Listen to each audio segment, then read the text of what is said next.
La situation des femmes autochtones au Canada, on l'a vu par plusieurs discours aujourd'hui, est extrêmement difficile. Si on compare avec le reste de la population, les statistiques nous démontrent que les femmes des Premières Nations sont davantage victimes de violences conjugales et qu'elles ont plus de risques de vivre dans la pauvreté. Les nombreux vides juridiques qui subsistent dans les réserves viennent accentuer la vulnérabilité des femmes autochtones.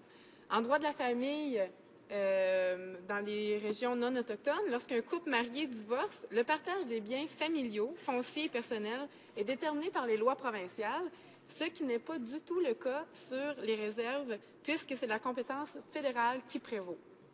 D'ailleurs, en 1986, la Cour suprême a dû trancher.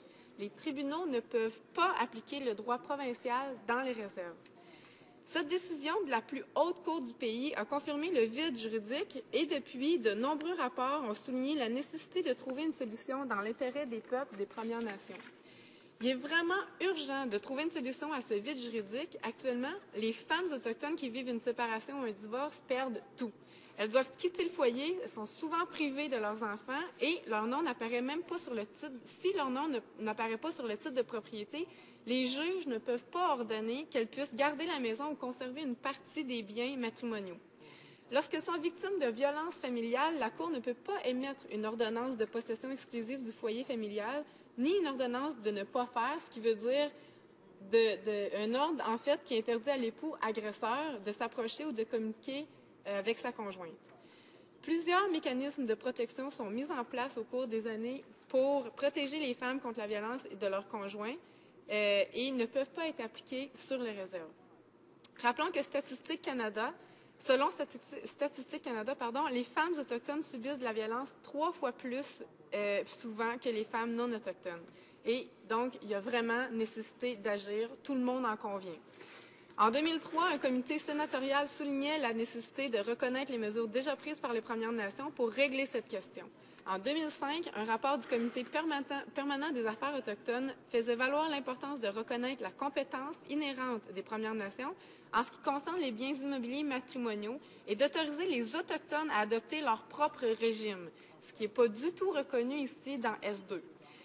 En effet, en vertu du droit inhérent à l'autodétermination reconnu par la Déclaration des Nations unies sur les droits des peuples autochtones, que le Canada a d'ailleurs signé, le gouvernement fédéral doit obtenir le consentement des peuples autochtones avant de voter une loi qui viendra modifier une question touchant directement les terres autochtones. Malheureusement, comme on l'a répété à plusieurs reprises aujourd'hui, ce n'est pas du tout ce qui s'est passé avec S2, ni d'ailleurs avec les anciens projets de loi. L'avis des principaux intéressés, c'est-à-dire les Premières Nations, n'a pas été pris en compte. Ils ont beau avoir été consultés, il n'y a pas eu de consentement de la part des parties intéressées. Ce qui fait de ce projet de loi un affront au principe d'autonomie gouvernementale et d'autodétermination. Mais où est-ce qu'il est le problème? En 2006, le ministre des Affaires indiennes de l'époque a lancé des consultations nationales sur la question des biens matrimoniaux.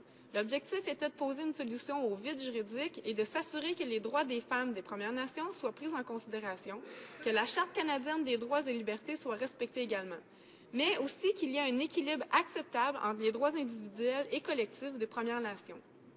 Le processus comportait une étape de planification, de consultation et de recherche du consensus.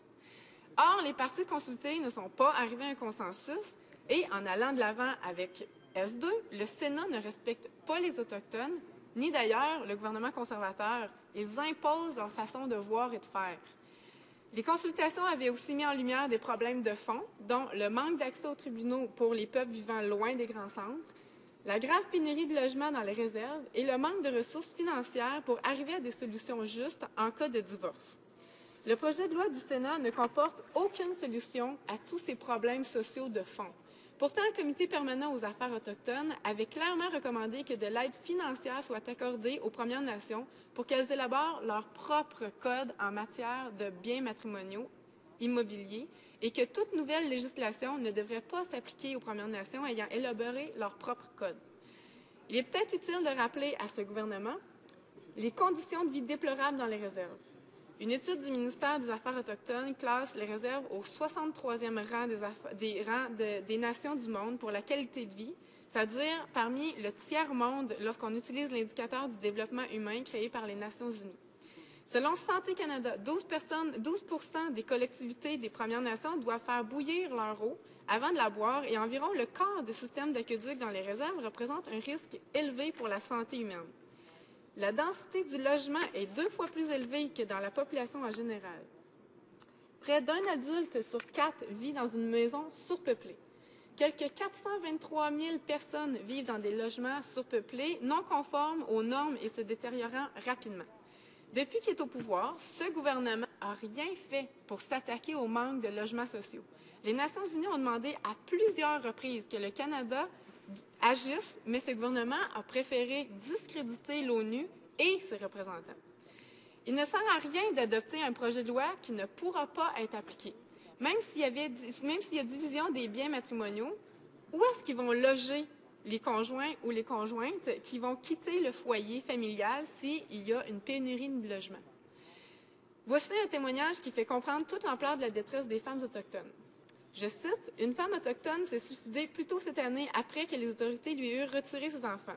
La femme, qui avait 5 enfants, avait été obligée de quitter la réserve à cause de la pénurie chronique de logements. Elle n'a toutefois pas pu trouver un logement abordable hors de la réserve. À cause de sa situation financière, elle devait vivre dans une maison de chambre exiguë avec ses 5 enfants. Elle a demandé de l'aide aux autorités pour trouver un logement abordable pour elle et ses enfants, mais les autorités ont répondu en prenant les enfants à sa charge. Donc, à ce moment-là, la femme a malheureusement perdu tout espoir et s'est enlevé la vie.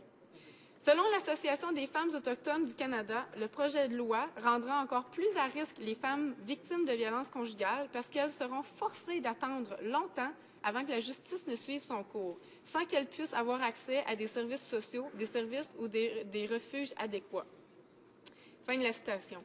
Le projet de loi S2 comporte donc d'autres lacunes importantes. Son processus d'approbation communautaire ne respecte pas les traditions autochtones en matière de consensus. S2 n'exige pas qu'une majorité de personnes participent au scrutin. Il n'exige qu'un taux de participation de 25 %. Ce n'est pas très démocratique ni représentatif de tous les membres d'une bande. Le projet de loi constitue en fait une approche unidimensionnelle à un problème très complexe. Le chef de l'Assemblée des Premières Nations, M. Sean Atleo, considère que le projet de loi constitue un geste unilatéral d'Ottawa, alors que le problème devait être réglé par les Autochtones eux-mêmes. Pourquoi ce gouvernement est incapable d'écouter et de travailler avec les Premières Nations? Plutôt que de régler les problèmes avec eux, il préfère, comme il l'a fait à Ottawa-Piscate, mettre en tutelle les gouvernements autochtones. En 2012, cette approche paternaliste ne devrait plus être acceptée. On n'est pas à l'époque coloniale. Le gouvernement fédéral doit traiter les peuples des Premières Nations avec respect et reconnaître leur autonomie gouvernementale. Les députés de l'opposition officielle croient que ce projet de loi ne devrait pas être adopté. C'est du travail bâclé qui ne respecte pas du tout les droits des Autochtones. Il devrait être remplacé par un autre projet de loi. Idéalement, un bon projet de loi qui devrait s'attaquer au manque de ressources financières pour appuyer les gouvernements des Premières Nations dans l'application de la loi, prévoir de l'aide financière juridique et un meilleur accès aux tribunaux en régions éloignées, et finalement inclure une aide financière pour la création de logements dans les réserves. Mais l'approche juridique de ce type occidental n'est pas la seule solution. En fait, les peuples des Premières Nations ont leur propre tradition en matière de résolution de conflits. Un bon projet de loi devrait permettre de renforcer les institutions traditionnelles des Autochtones.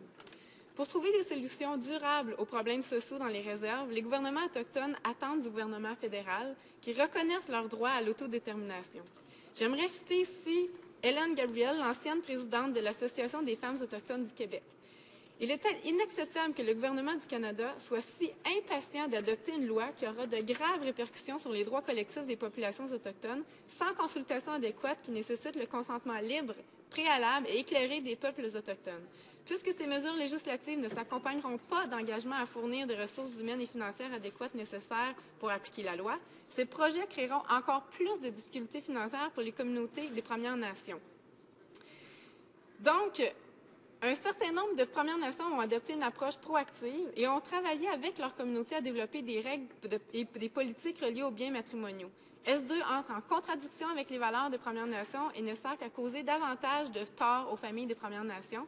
C'est, pour nous, impossible d'appuyer un tel projet de loi car il ne respecte pas du tout les Autochtones du Canada. Merci. Questions?